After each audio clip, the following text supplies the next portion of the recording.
Hi friends, చాలా simple గా రొయ్యల వంకాయ కూర ఎలా ప్రిపేర్ చేసుకోవాలో చూద్దాం. స్టవ్ పైన బాండి పెట్టుకొని దాంట్లోకి 2 టేబుల్ స్పూన్స్ వరకు ఆయిల్ యాడ్ చేసుకున్నాము. ఆయిల్ హీట్ అయిన తర్వాత లవంగాలు, చెక్క, యాలకులు, సన్నగా చాప్ చేసుకున్న పచ్చిమిర్చి యాడ్ చేసుకుంటున్నాము. బిగ్ సైజ్ ఆనియన్స్ 2 తీసుకుంటున్నాము. కరివేపాకు కూడా యాడ్ చేసుకుంటున్నాము. ఇక్కడ వంకాయల్ని మీకు నచ్చిన షేప్ లో కట్ చేసుకోండి. ఇలా కట్ చేసుకుని సాల్ట్ వాటర్ లో యాడ్ చేసుకున్నాను.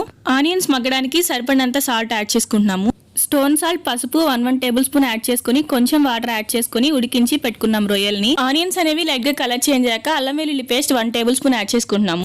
ఈ పేస్ట్ అనేది ఫ్రై అయ్యాక ఒక మీడియం సైజ్ టమాటోని యాడ్ చేసుకుంటున్నాము. టమాటో పీసెస్ మగ్గాక మనం కుక్ చేసుకున్న రొయ్యల్ని దీంట్లోకి యాడ్ చేసేసుకొని బాగా మిక్స్ చేసుకోవాలి. బాగా మిక్స్ చేసుకున్నాక కారం, ధనియాల పొడి, గరం మసాలా యాడ్ చేసుకొని బాగా మిక్స్ చేసుకోవాలి. దీంట్లోకి మనం పసుపు, ఉప్పు ముందే యాడ్ చేసాం కాబట్టి ఇప్పుడైతే యాడ్ చేయట్లేదు. వంకాయ పీసెస్ ని బాగా మిక్స్ చేసుకొని వాటర్ యాడ్ చేసుకోవాలి. ఉప్పు కారాలు చూసుకొని యాడ్ చేసుకోండి. వంకాయలు బాగా మగ్గిపోయి గ్రేవీ అనేది థిక్ కన్సిస్టెన్సీలోకి వచ్చాక సర్వ్ చేసేసుకోవడమే.